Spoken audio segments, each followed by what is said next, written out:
Right, so Ian Garry has dropped out of UFC 296 because he has managed to contract pneumonia. Let's talk about it before we do. My name's Rahul J. Chan, this is the Battle Camp. Thank you very much for joining me. If you're new to the channel, please do consider subscribing. So look, man, I woke up, I looked at my phone and I saw Dana White film that video very close up to his face talking about how Ian Garry's got pneumonia. And I was like, pneumonia? How's he managed that? How's he managed that? And I thought to myself, this is literally the worst thing that can happen to Ian Garry. Like, the timing of this is absolutely shambolic for that guy, because all of the talk, all of the opinions about Ian Garry and the way he could just shut it all up and stop it, or not necessarily stop it, but respond to it is probably a better way of saying it, is by putting in a performance against Luque on Saturday night. Now, the talk, conjecture, chatter will continue until we get another announcement of when Ian Garry is due to fight next, right? But things for that guy have just gone from bad to worse, in my opinion. There'll be a lot of people talking about him chickening out, calling him a pussy, whatever else. And to me, like, let's just, although I think it's stupid and not worth entertaining, I'm going to say it anyway.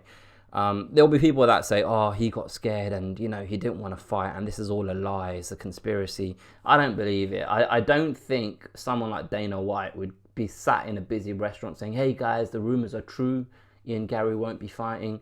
Like, if Ian Garry literally fought because he didn't want, dropped out because he didn't want to fight, I think Dana White would call him out on it, right? And I think 99.999% of people that follow the sport are with me on that. I just wanted to kind of put it out there. It's quite funny actually, because I was messaging my mate James, and I said, "Did you hear Ian Garry dropped out?" And he and then he went, "Yeah, I heard." I said, "He's got pneumonia apparently." He goes, "What? Pneumonia of the feet?" And I found that absolutely hilarious. And I told him that I'm gonna say that joke in this video. I didn't deliver it as well as he did, but also I'm not here to take credit for another man's hard work, because, like I said, I found that really funny.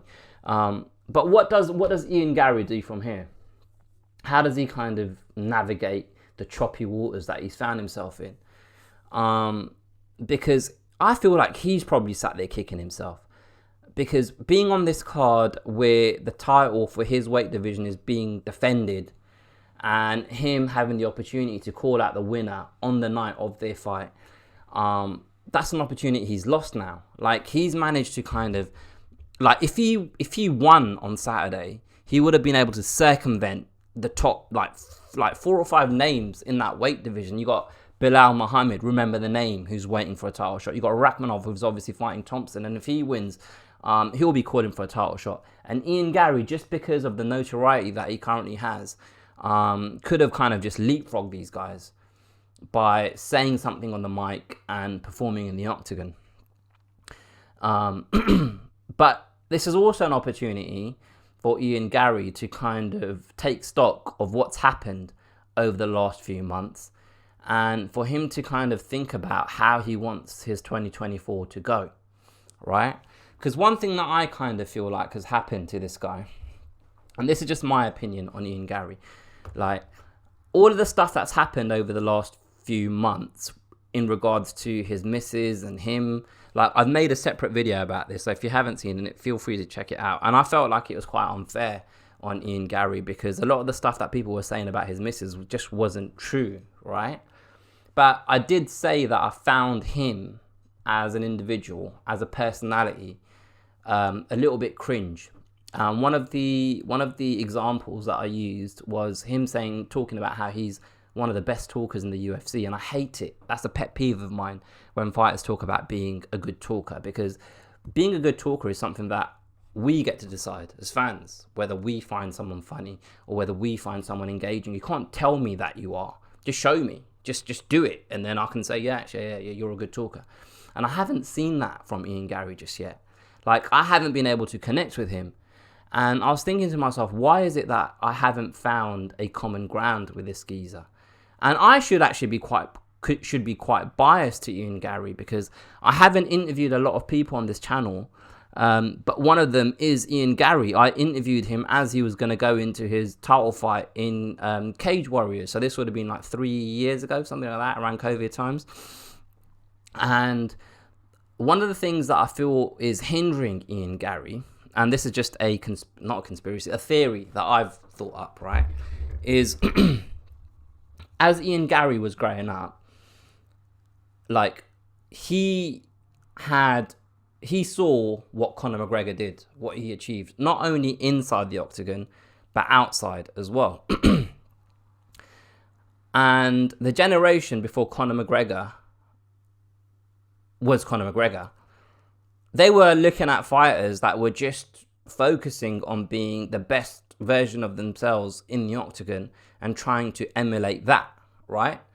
So there were people out there looking at the likes of, I don't know, Shogun or Chuck Liddell or Tito Ortiz or whoever, thinking, you know what, I want to be just like him one day. I want to win the title. And I feel as though Ian Garry was sat there looking at Conor McGregor saying, I want to be just like him one day. I want to win the title and I want to be famous and I want millions and millions of dollars. And that's you're meant to want that as a fighter, right? But I feel as though he tried to follow the blueprint too much, and that's not his natural personality. And because of that, he's done a load of gimmicks outside of the octagon that haven't connected with the audience, like stuff with Jeff Neal, stuff with Neil Magny, just little videos that he puts on social media, etc. It's trying to get attention of the audience.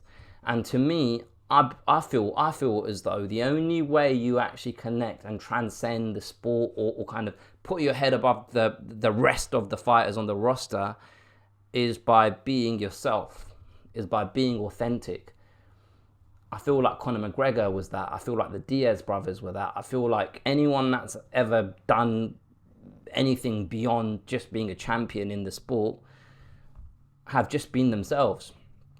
And I feel as though Ian Garry has tried too hard to become popular, and he's forgot the essence of what popular fighters are, and that is just authentic.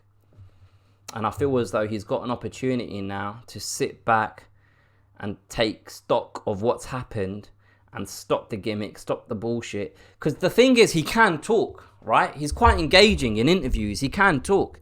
He just needs to stop trying too hard, in my opinion. And that will get him a lot further along the line.